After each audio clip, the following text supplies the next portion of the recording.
And I'm with Rocky Walls, writer director of Dirty Laundry. We just reviewed it on the site. Thank you for being here. But yeah, just for the uninitiated, tell us about Dirty Laundry and the story behind it. Yeah, well, first of all, thanks for having me. Just a really fun opportunity to be here to talk to you about it. So, Dirty Laundry is a coming-of-age story set in the 90s about two best friends who are starting a business together, and they use their time at the laundromat every other week to go over their business plan. And one fateful night, they fall under a truth-telling spell, and they have to work out the struggles that you might assume come with having to be completely honest with your best friend. And so it's got magic and shenanigans, but it also has a lot of heart to it, which seems like reviewers are picking up on and doing a nice job of acknowledging and complimenting us on, which I really, as a writer director, I really appreciate that. Maybe people didn't feel like we pulled a bait and switch and they were frustrated by that. I'm happy about it. So, I've got to ask you because, I've dealt with youth for a very long time, and there is that moment in our lives where, it's that come to Jesus moment where we just kind of have to, really drill down and face the truth in our life. What was the motivation of, I'm assuming this was kind of the main theme of the movie. What was the motivation for that? And, how did this story evolve from that idea? Yeah, well, I can approach that from a couple of different ways. First, it's semi-autobiographical. My business partner and I, the production company that we have, that we, produce the film through, we started our business together as best friends, almost 20 years ago. And there's a lot of that coming through in the story. This idea of wanting to go out there and start something, make something, make it on your own, make it in your own name, and really come out successful on the other end, whatever the heck that looks like. And so there's elements of it that are very much influenced by our real lives. And then the other piece is the representation of young characters who, and I don't want to say anything negative about other films or the representation of characters in other filmmakers' films. But growing up, I always felt like I didn't see myself in a lot of other films and a lot of other movies. I didn't see young men who really wanted to be honest with each other and wanted to have a friend that he could really talk to and open up to. You see a lot more often, you see young men just screwing around and being jackasses, in movies that sort of circle around or predominantly feature young men and their relationships with each other. And that's entertaining for sure. And so I get why that's most often the case. But I wanted to write and direct something and work with a couple of really talented actors who could pull off what would happen though if you knew you were alone in a space and you knew you had to be honest. What could happen? What kinds of places could you reach in your relationship? And so that's sort of the inspiration for it. Also, we can talk about this more too if you want in the conversation here. But we're in an enormous loneliness epidemic, in the U.S. And, we have more ways probably than ever to connect with people. We have more things to connect about. And yet people feel disconnected. People feel like they lack real, genuine friendship. And I hope in some ways that this movie maybe leaves people at the end with hope that real, true friendship can be found, and we can feel safe with our true friends. Yeah, I've got to ask you about that. Ironically, that was my next question. But you set the film in 1997. And I find it interesting that time versus today, because today, when you talk about loneliness, it's weird, but I know a lot of young people who basically all their friends are online. They chat and talk through their screens as opposed to being together. And you said your film in 1997, which is before the internet boom. I'm going to make a guess that may have been intentional, and that may have been part of the reason why it was set at that time. Yeah, absolutely. It wasn't the primary, certainly not the exclusive reason. You know, the idea that it comes with its own little set of like guardrails and like a certain box that you can play in.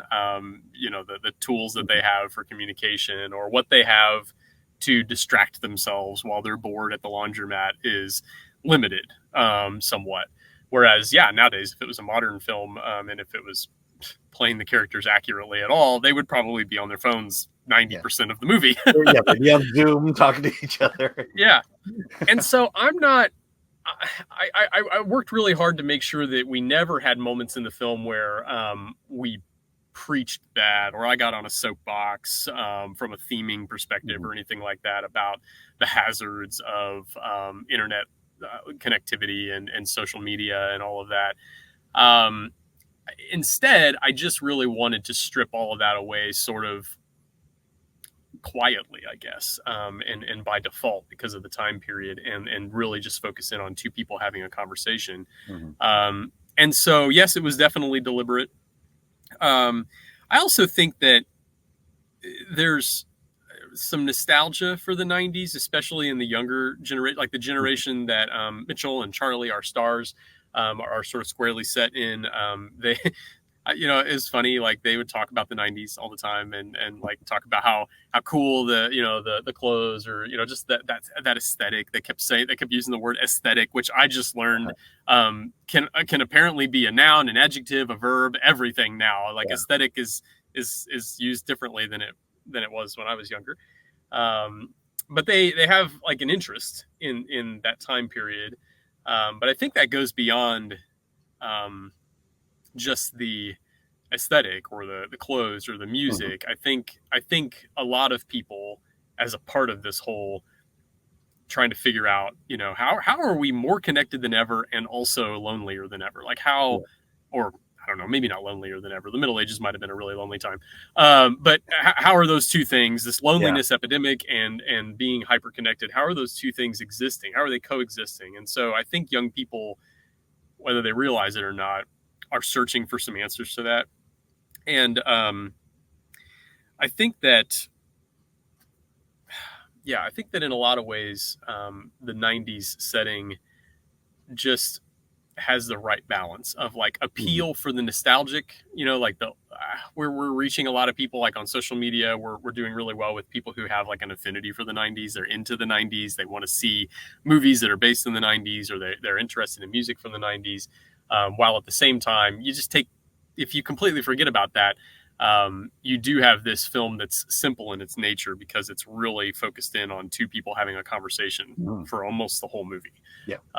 Which is timeless. I mean, exactly. Yeah. Yeah. I also mentioned that kids don't ever say that about the 80s when I grew up. Right. Yeah. And it is a little odd. And that's where like, I have been careful too, because I don't want to cast judgment on like how a young person should spend their time, right? Like you mentioned young people having, you know, almost all or all of their friends existing online, and that's how they interact. And I'm not a scientist, I'm not a psychologist, I'm not, you know, I can't say with confidence that's inherently bad. Yeah. I just know that regardless of how you're connecting with people, regardless of what your, you know, circle of friends or influences are like, I think it's really healthy to have true and honest friends, people that you can be really open with, and people that can help you be comfortable and safe with yourself and who you really are, and encourage you to be the best version of yourself. So I don't necessarily, I'm not like, oh, you have to have that in person, but you know, I think that's a great way to do it. Yeah. I mean, I'll only say that I think there's something about not having a screen that separates us, that when we're together, person to person, live, that somehow it Yeah, it makes us a little bit more honest. I don't know. Now that I'm thinking about things, you could be honest across the screen like this, but there's something about being together and being in person and having that physical touch or that physical space that I believe makes us more open and in a way is more intimidating. Maybe being having a screen in front of ourselves makes conversations less intimidating. And I Yeah. think your point in the movie is, there does come a point where the truth comes out, and the truth may actually hurt. Yeah, 100%. And we should um, deal with those consequences. Hmm. I think when we're forced through reality, through our real relationships, be they online or also just within the different spheres in the real world that we have. We Hmm. have professional relationships when you get to that point in life. We have family relationships. We have close personal relationships that are not family. And all of those relationships might be handled differently in some Hmm. ways, and they might affect you differently. But you're right that when we get to that point where the truth could be hurtful, I do think in some ways a screen or a laptop, the social media account that we have, when the truth comes out in those places, well, we could just close this Yeah. up. All right. Well, let's shift gears a bit. Because I mean, our audience is filmmakers, independent filmmakers, people who are trying to get to your point, to where you're at as a filmmaker. In terms of the film itself, I marveled at yes, it took for the majority of the movie took place in a single location. Sure. But in terms of coverage, sound, lighting, you're far more advanced than a lot of the low budget indie filmmakers we have. But what has your journey? And we talked beforehand about you're a documentarian as well. Yeah. How did you get to this point? What is your story in terms of how did you get? What got you into filmmaking, and then what got you to today to making Dirty Laundry? Yeah. Let me say first, before I dive into that answer, I'm super pumped and excited that you are asking questions like that because I have reached the point in my career where I love being a mentor. I love answering questions because I'm thinking about, well, sure, I just made a film, Dirty Laundry, but I'm thinking about like what are the films that are going to come next year, in 5 years, in 10 years, Mhm. because of the influences that we can have potentially.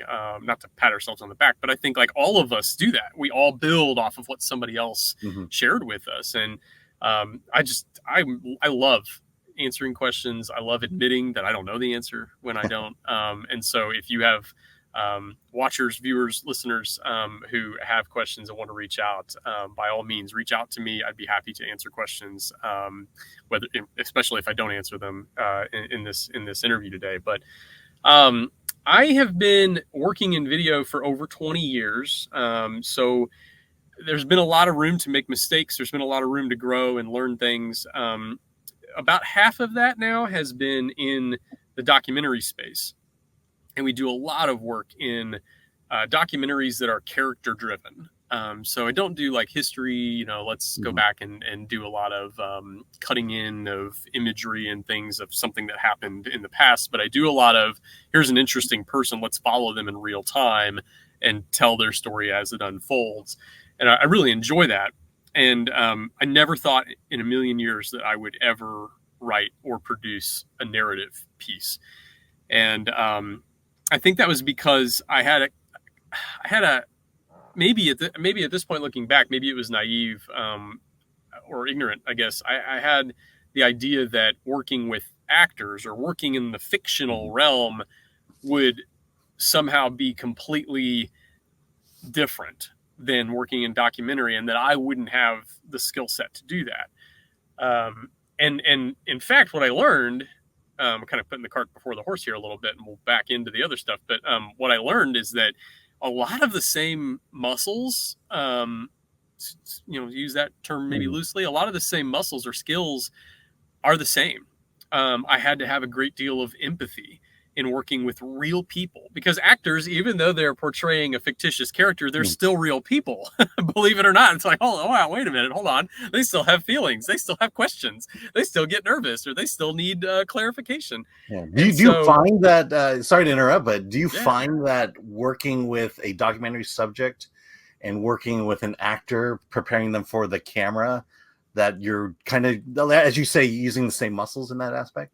Yeah, I was shocked at how similar it is, especially because, and I think this is what I failed to realize beforehand, is that, our documentary subjects, we do documentary that's very, very authentic. It's not quite Frederick Wiseman, where we literally don't interrupt anything. We don't, ask questions or never interview. We do interview people. We do help to, encourage them on how to share their story. But certainly we don't script anything. And so I let, and it's not I let, I ask, I have the privilege of asking these documentary subjects to just be themselves, to be authentic, to be real. And so they are the experts. If they're an artisan knife maker, or if they're a farmer, or if they're a student with blindness or low vision, I'm asking them to just be a student with blindness or low vision, or be a knife maker, or be a farmer. And that encouragement, in a lot of ways, is exactly the same thing as working with an actor, because an actor, even though they're playing a fictional character, is a professional actor. And so what they need is somebody to listen to them often. I tell people there's that whole, you got 2 ears and 1 mouth, so you can listen twice as much as you talk, ideally. A lot of listening, a lot of empathy, a lot of just asking good questions. I found that directing actors, which, by the way, I think is the name of the book that I read, that I found just to be the most helpful thing in the world leading up to this, by, I believe, Judith Weston, Directing Actors. Incredible resource. Was more about just asking good questions, being a good listener, a lot of the exact same stuff that I would do with documentary filmmaking. I mean, you have like the blocking. We don't do hardly any, if ever. You know what I mean? Like, sometimes I'll tell a documentary subject, well, this is how wide we are, so if you go over there, we're not even going to get you anymore. So just so you're aware. But like, we're not really truly blocking anything, And so, like, there's aspects like that was different. But as far as getting the performance out, getting the message, the theme, the feel of what's, on the page, or in the documentary sense, like what, is at the heart of the story we're trying to tell, that was all really, really similar. And so, to back all the way up to your first question, or the question that got me on this track. Yeah, the main point. I was despondent in the San Francisco airport after being the victim of a smash and grab looting. We were on a work for hire project, and we lost all of our essential equipment, and I just needed a distraction, a creative distraction. And I thought, I'm just going to start writing something. I don't do that very often, and I certainly didn't do it with the intention of coming out on the other side with a script. But I started writing, and I think obsession just kind of took over a bit, and I cranked out a draft in about a week. And then it was sort of like, oh, well, we could, we could talk about making this. And then from there, it was conversations with my team and other folks, conversations with people that I knew I'd be working with in some capacity, and finding out, is this viable? Do we feel like it's a good enough story? Is it worth telling? What would be the purpose, the intention? Is it a film that we're hoping to, get distribution on in some capacity? Is it a film that we just want to make because we believe it's worthy of being told? Like, what is the purpose or the goal? Mm-hmm. And then we moved forward from there. Amazing. So, excuse me. So it came out just basically from an idea, or from an incident, a spark. Sadly, a tragic spark, but yeah. But I think that's what happens. I mean, I talk to people a lot about art therapy. I dabble in art as a creative practice that's mostly for myself as well, outside of filmmaking and photography and stuff. And we did a whole documentary about an artist that really ended up being an art therapy documentary. And so I think that that's something that creatives have to be open to.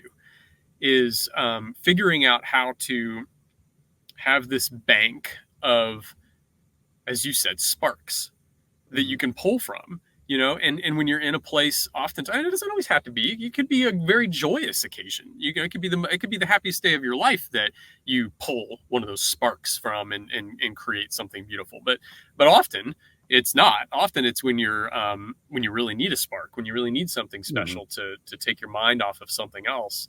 And so, yeah, it was a perfect storm. The other piece of that is kind of a little like fun backstory or inside joke is that I often teased my coworkers for a long time because I've always wanted to film something in a laundromat, regardless. It could have been a documentary, could have been whatever. And I came up with the idea as a joke. We would have never actually done this, but I came up with the idea as a joke that what if we did this reality series where we put a sheet in a laundromat, in a laundromat, and we asked real patrons who were there. They're just waiting on their laundry anyway, so they got nothing else to do. We invited them to come and sit behind the curtain and share some of their secrets. You know, get it off the chest. You know, like like it could get totally raunchy. It could be heartfelt. I have no idea where it could go.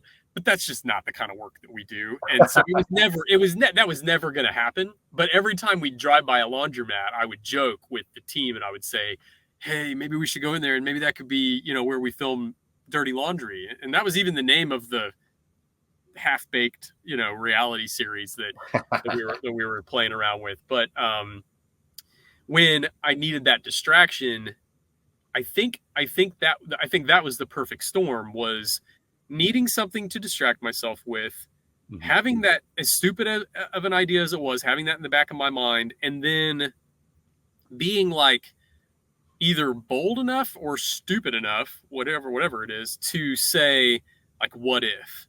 Yeah. Well, what if it wasn't a reality series? What if it was the scene in a fictitious movie? What if, you know, that movie was set in the 90s? What if, you know, and there were questions like, well, what if it was more, you know, even more Breakfast Club, and there were like 6 people or 8 people that were all stuck in the laundromat? You know, there was like a really early version of that floating around in my head, you know, and eventually I had to decide, no, it's just going to be 2. But you ask those what if questions, I think, when you're in the creative spark zone, and some of them you say no to and some of them you say yes to. All right. Well, last question here. You have a friend who wants to make their first feature. What piece of advice would you give them based on the lessons you learned with Dirty Laundry? I think it's lessons that I've learned with everything that I've done, from, you know, founding a nonprofit to starting a family bakery downstairs to making movies. In my personal experience, take things a step at a time. Let things grow organically, right? You know, I wrote that first draft of that script in a week. That's pretty unusual, and not because I'm some great writer. In fact, I think it probably is because I'm a terrible writer and I didn't want to spend any more time on it than I had to. But then I shared it with dozens of people that I trust, and I shared it with people who could provide feedback. You can have readers. There are services online that you can use. People will provide feedback. It took me 2 months of rigorous editing and feedback loops to even get to a point where I was ready to make a decision of whether we would even make the film or not. That's still a relatively short time for a film, but my point is, don't get too far ahead of yourself. Yeah. Don't think about, you know, this is what success looks like and I'm going to jump from here to there. Take it a step at a time, iterate on it, find out what's working and what's not, and then make changes. But also be decisive. You know, because we made the whole film in around a year, and I think that was a good amount of time for the project, the type of project that we made and what we were going for. You know, we did it organically. We didn't rush it, but at the same time, we made it a priority and we got it done. And I think that's important too. Yeah, I mean, you know, I have to believe movies are like babies, and they have to gestate. Yeah, you just can't push it out overnight. And I feel like you can tell when somebody does, oftentimes. You know what I mean? And there's a spectrum there. You know, somebody can probably watch our movie and be like, these guys, you know, they probably did only take a year to make this, and that's okay. Yeah, I mean, Hollywood is like that. It's like, here's an idea, give me a script right now. And yes. All right. 100%. Well, okay. So let's talk Dirty Laundry. How can we see Dirty Laundry? Yeah. So when will this come out?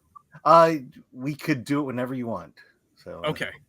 Well, if this comes out in the next week or so, I'll be sort of careful about how I say things. But we'll have our world premiere here in Indiana, because that's where the film was made. That's cast and crew are all from here. We'll have our world premiere here in Indiana, which we're super excited about. That's coming up in about a month, to give people like some idea of the timeline here.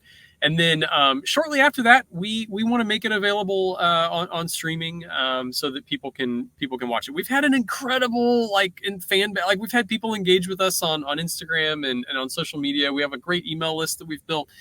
People are excited to see the film, and I want them to see it as soon as they can. So we'll do our world premiere, and then I can't make any promises, but shortly after that, we're going to be exploring what the streaming options look like. So, keep an eye on dirtylaundry2024.com. That's the website.